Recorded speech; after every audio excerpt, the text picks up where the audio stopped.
Prosedur pendaftaran calon murid baru SMAN 1 Narmada tahun ajaran 2026-2027. Pertama, calon murid baru wajib melakukan validasi data masing-masing secara online dengan cara mengakses laman berikut: spmb.ntbprof.go.id. Kedua, untuk login pertama kali menggunakan NISN dan tanggal lahir dengan format hari, bulan, dan tahun. 3. Validasi data SPMB yang dimaksud adalah untuk memastikan setiap calon murid telah dapat login ke dalam aplikasi SPMB dengan menggunakan NISN dan tanggal lahir masing-masing. Nah, seluruh data lulusan SMP, MTS sederajat Provinsi NTB telah terekam pada basis data aplikasi SPMB online. Keempat, setelah berhasil login untuk pertama kali ke dalam aplikasi SPMB, murid diharuskan untuk membuat kata sandi atau password akun, menjamin kerahasiaan dan keamanan akun masing-masing. Selanjutnya, calon murid wajib melakukan validasi data terhadap data diri masing-masing untuk memastikan kesesuaian data yang dimiliki dengan data yang sudah tertera pada aplikasi SPMB. Calon murid yang telah melakukan validasi data SPMB wajib melakukan pendaftaran secara online melalui laman spmb.ntbprof.go.id sesuai dengan tanggal pelaksanaan yang telah ditetapkan untuk masing-masing jalur pendaftaran. Pendaftaran jalur domisili.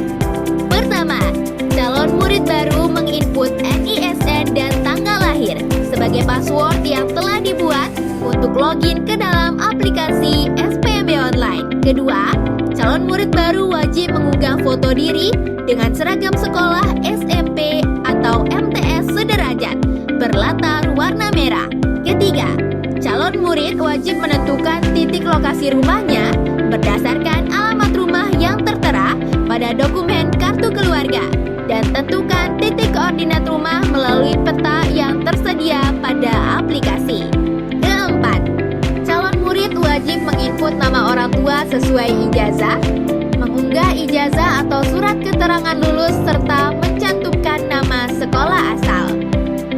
Kelima, calon murid wajib mengunggah dokumen asli kartu keluarga dan memilih status hubungan dalam keluarga yang tertera pada dokumen kartu keluarga tersebut. Status hubungan yang dimaksud adalah anak kandung, cucu, atau famili lain. Kemudian mencantumkan tanggal terbit kartu keluarga. Seleksi penerimaan pada jalur domisili, selain menghitung jarak tinggal calon murid dengan sekolah tujuan, juga memperhatikan status hubungan dalam keluarga yang tertera pada kartu keluarga setiap calon murid dengan urutan prioritas anak kandung, cucu, dan famili lain. Ketujuh, calon murid wajib menginput nilai rapor semester 1 sampai 5 dan mengunggah dokumen rapor masing-masing semester. Kedelapan, calon murid wajib mencetak surat pernyataan bebas narkoba sebagaimana termuat dalam aplikasi SPMB online. Surat pernyataan dapat dicetak langsung melalui aplikasi SPMB online. Calon murid dapat login ke dalam aplikasi SPMB online melalui link spmb.ntbprof.go.id. Selanjutnya, isikan data orang tua atau wali sesuai form isian yang tertera dalam cetak surat pernyataan tersebut. Kesembilan, setelah mencetak dan menandatangani surat pernyataan bebas narkoba, kemudian calon murid diwajibkan untuk mengunggah dokumen surat pernyataan bebas narkoba tersebut melalui menu surat pernyataan yang terdapat dalam aplikasi SPMB online. Selanjutnya, calon murid dapat memilih satu sekolah dalam wilayah domisili atau rumah tinggalnya. Dan calon murid mencetak bukti pendaftaran online, lalu melakukan verifikasi berkas ke sekolah yang akan dituju dengan membawa bukti pendaftaran online yang telah dicetak untuk kemudian diverifikasi oleh operator sekolah.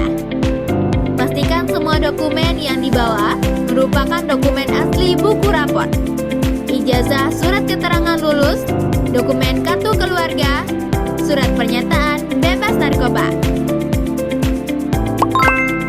Sebagaimana pada jalur domisili, jalur afirmasi diwajibkan memiliki atau terdaftar sebagai penerima KIP, PIP, DTKS, dan PKH. Sedangkan jalur mutasi, Anda diwajibkan menunjukkan surat keterangan atau dokumen perpindahan orang tua dan surat penugasan atau SK perpindahan tugas orang tua. Selain itu, khusus bagi yang jalur prestasi, Anda setidaknya memiliki nilai sekurang-kurangnya 1.700 dari rapor semester 1 sampai 5 pada keempat mata pelajaran yang dipersyaratkan.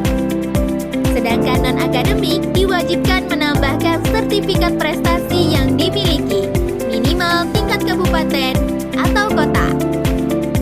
Bagi prestasi keagamaan, bisa mengikuti tes hafalan kitab suci ke sekolah yang akan dituju. Dan terakhir, bagi ketua OSIS dan kepanduan, harus menunjukkan surat keputusan atau keterangan atau sertifikat yang menunjukkan